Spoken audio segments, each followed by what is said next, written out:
Hello, welcome back to the reading of the poem of the Man God, written by Maria Beltorta, Volume 4, Chapter 471, Part 1, Cure of the Boy Born Blind from Sidon, 15th August, 1944.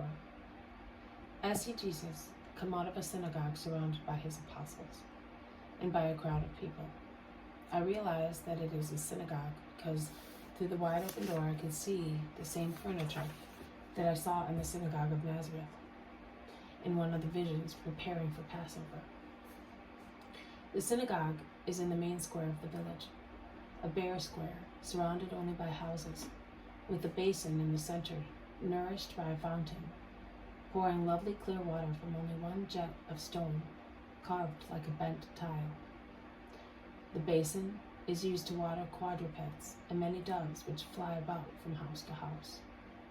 The fountain to fill the jugs of women, beautiful copper amphorae, some of which are hammered, some smooth, all shining in the sun, because it is sunny and warm.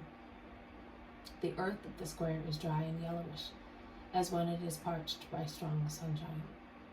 There is not even one tree in the square, but branches of fig trees and vine shoots hang out over the little walls of orchards along 4 roads which depart from the square.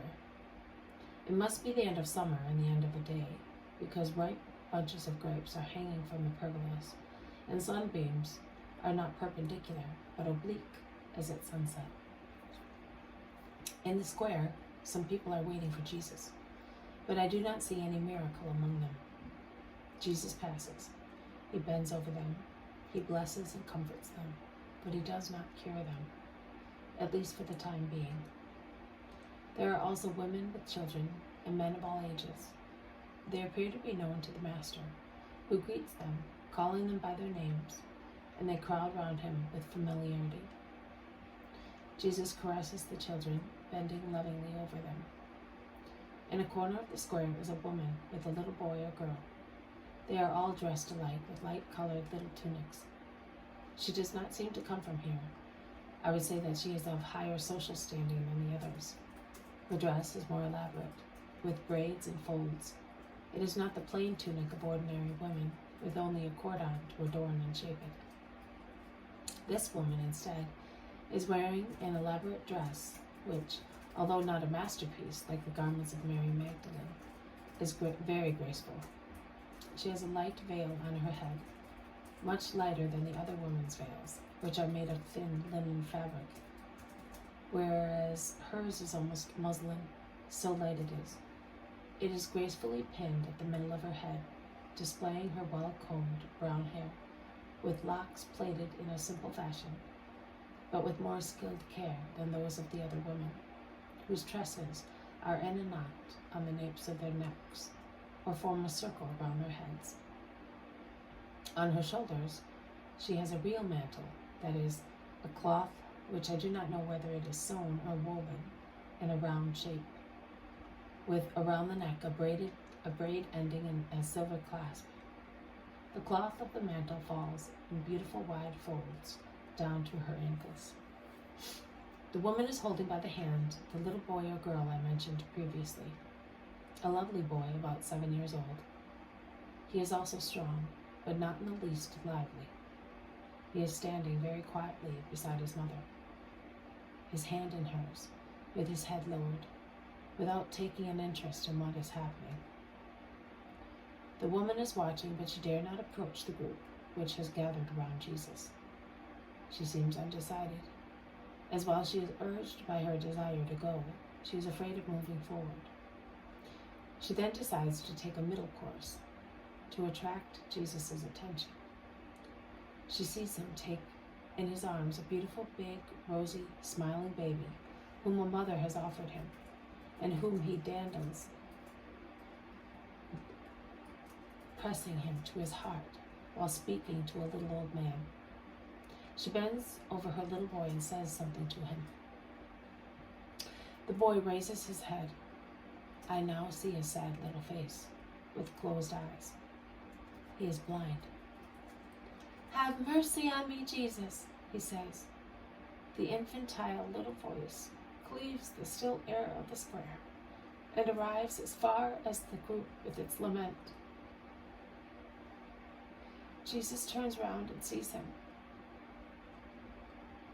He moves at once with loving care. He does not even hand back to its mother the child he is holding in his arms. Tall and most handsome as he is, he goes towards the blind boy, who, after crying, has lowered his head again, in vain urged by his mother to repeat the cry. Jesus is now before the woman. He looks at her. She also looks at him. Then she timidly lowers her eyes. Jesus helps her. He has handed the child he had in his arms to the woman who gave it to him. Woman, is this son yours? Yes, Master. He is my firstborn. Jesus caresses his bent head. Jesus does not seem to have noticed the blindness of the little one, but I think that he does so deliberately to let the mother make her request. So the Most High has blessed your house with numerous children, and giving you first the son sacred to the Lord. I have only one son, this one and 3 girls, and I will not have any more, she sobs. Why are you weeping, woman?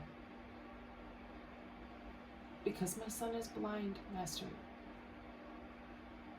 and you would like him to be able to see. Can you believe? I do believe, Master. I was told that you have opened eyes which were closed, but my son was born with dried eyes.